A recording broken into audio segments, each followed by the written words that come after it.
नमस्कार बच्चों, आप सब कैसे हैं?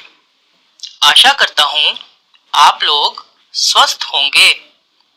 आज हम पढ़ेंगे आकृतियों और कोण के बारे में।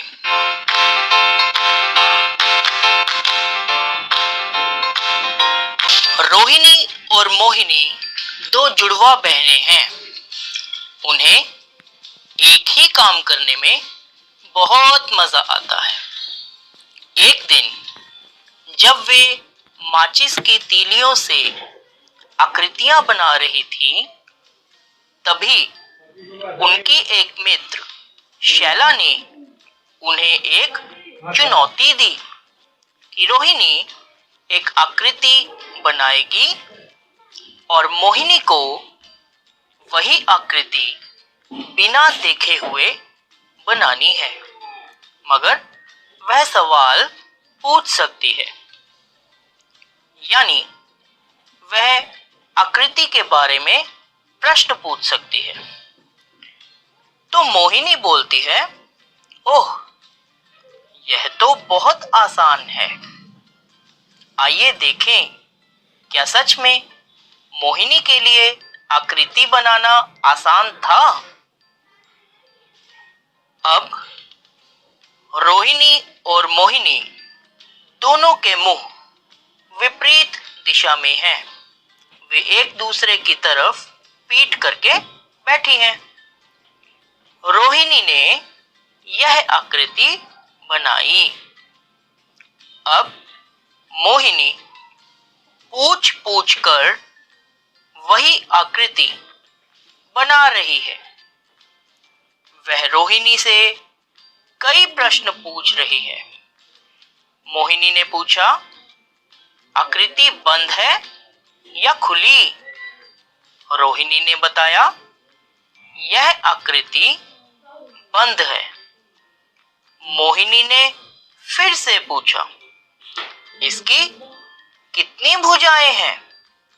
रोहिणी ने फिर से बताया, इसकी 6 भुजाएं हैं। तो इस आधार पर मोहिनी ने यह आकृति बनाई, जो आप अपनी स्क्रीन पर देख सकते हैं। बच्चों, अब आप इस आकृति को ध्यान से देखिए और बताइए, क्या यह एक बंद आकृति है? बच्चों, ज्यामिति में बंद आकृति वह होती है जिसकी वक्र या सीधी रेखाएं आपस में जुड़ी हुई हो। यदि हम एक बंद आकृति में एक बिंदु से चलना शुरू करें, तो अंत में उसी बिंदु पर फिर से पहुंच जाएंगे। जैसा कि आप इस त्रिभुज में देख पा रहे हैं, इसकी सभी भुजाएं आपस में जुड़ी हुई हैं। तो यह त्रिभुज एक बंद आकृति है। इसी प्रकार यह चतुर्भुज, पंचभुज और षटभुज, ये सभी बंद आकृतियां हैं। तो इसी प्रकार से मोहिनी द्वारा बनाई गई आकृति में सभी भुजाएं एक दूसरे के साथ हैं, इसीलिए ये सभी बंद आकृतियां हैं। दूसरा प्रश्न ये है कि क्या इसकी 6 भुजाएं हैं? हाँ, ये देखिए, 1, 2, 3, 4, 5, 6, इसकी 6 भुजाएं हैं। तो हमने देखा कि मोहिनी ने बंद आकृति बनाई और 6 भुजाओं वाली बनाई, परंतु यह आकृति रोहिणी द्वारा बनाई आकृति जैसी नहीं है। इसलिए मोहिनी ने फिर से कोशिश की। अब मोहिनी ने यह आकृति बनाई जो आप अपनी स्क्रीन पर देख पा रहे हैं। मैं पुनः आपसे पूछता हूं, क्या यह 6 भुजाओं वाली एक बंद आकृति है? हाँ, इसकी 6 भुजाएं हैं और यह बंद आकृति भी है। एक प्रश्न और कि क्या यह आकृति जो रोहिणी ने बनाई थी उसके जैसी है? तो आप देखेंगे कि नहीं, यह आकृति रोहिणी द्वारा बनाई आकृति जैसी नहीं है। क्या आप किसी तरीके से यह बता सकते हो कि ये आकृतियां एक दूसरे से कैसे अलग हैं? बच्चों, ध्यान से देखिए, आकृतियों में तीलियों को रखने के तरीके भिन्न हैं। बच्चों, मोहिनी ने 2-3 और आकृतियां बनाई, फिर सही आकृति बना सकी। आप भी कोशिश करके देखिए कि मोहिनी ने कैसी आकृतियां बनाई होंगी। बच्चों, यदि मोहिनी कोनों पर ध्यान देती तो वह आकृति को जल्दी बना पाती। ओह, तो चलो अब हम कोनों को देखें। कोण। बच्चों, आइए हम सीखते हैं कि कोण क्या होते हैं। किसी बिंदु पर 2 किरणों या रेखाखंडों या रेखाओं के मिलने पर उनके बीच के झुकाव को कोण कहा जाता है। आप देख रहे हैं, यदि 2 किरणें एक दूसरे के पास हों तो कोण छोटा होता है।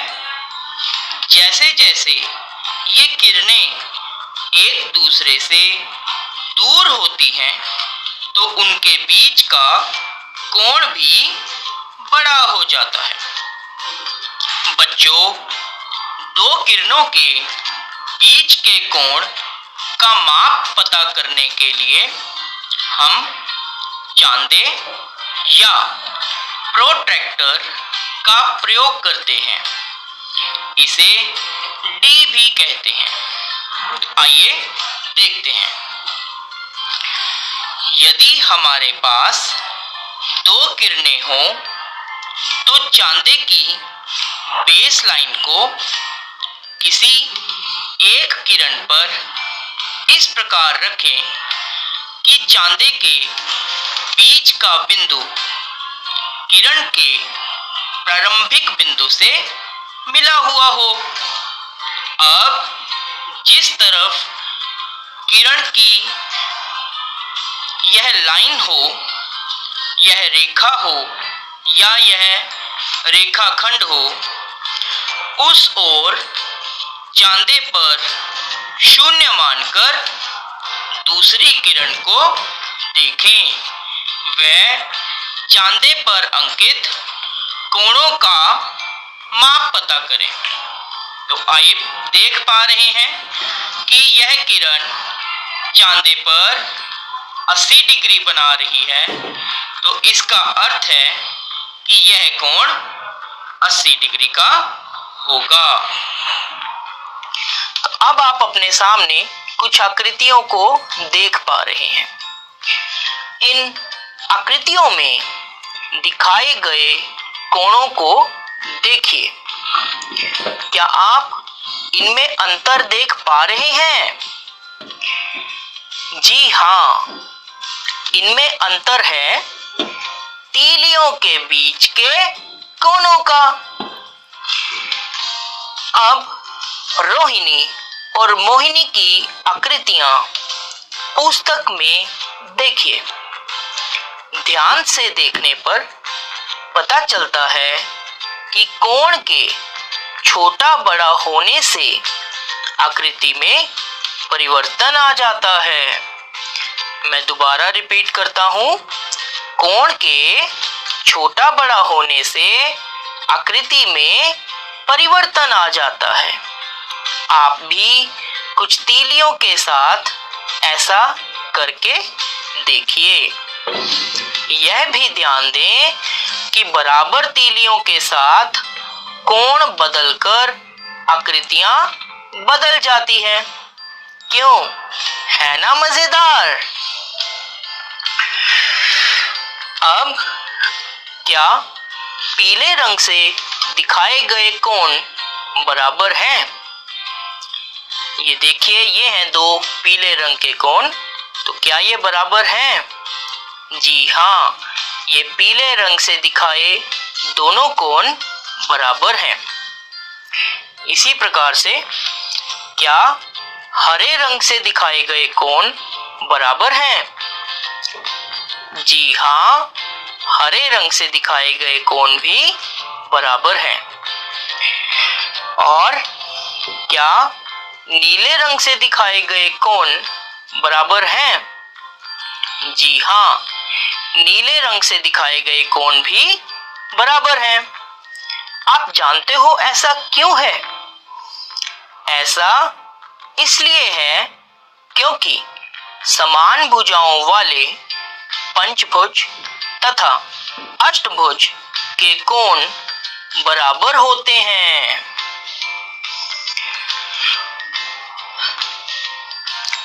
अब आप इन आकृतियों में देख सकते हैं कि चार अलग अलग कोण चार अलग अलग रंगों में दिखाए गए हैं।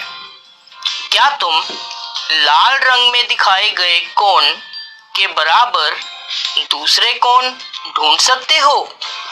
उन पर लाल रंग का निशान लगाओ। तो आप देखिए कि ये हमारे सामने लाल रंग का एक कोण है। इसके बराबर और कोण ढूंढकर उन पर आपने लाल रंग से ही निशान लगाना है।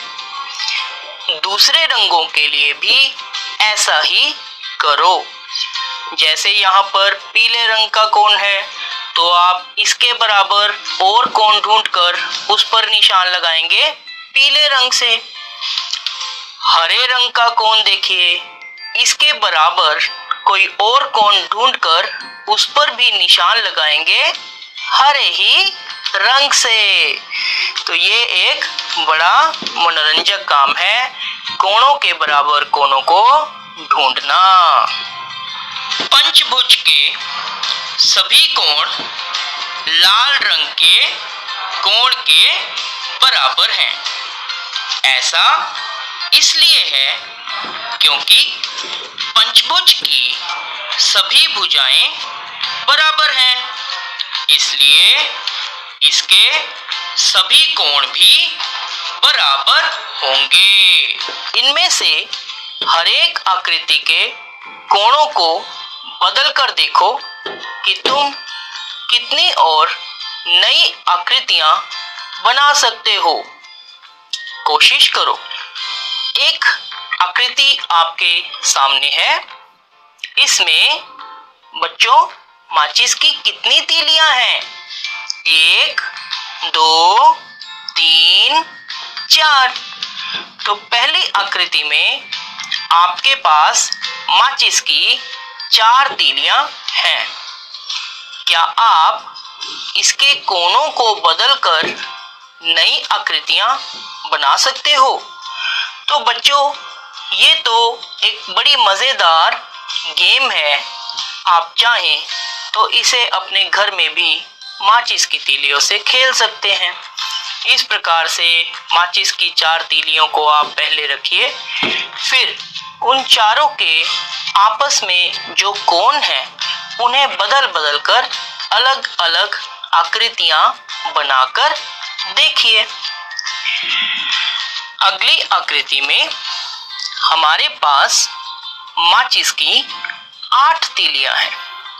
तो फिर से आप एक बार माचिस की 8 तीलियों को इस प्रकार से अरेंज करके उसके बाद इन तीलियों के बीच के कोणों को बदलिए, लेकिन तीलियां आपस में जुड़ी रहनी चाहिए ताकि यह एक बंद आकृति ही रहे।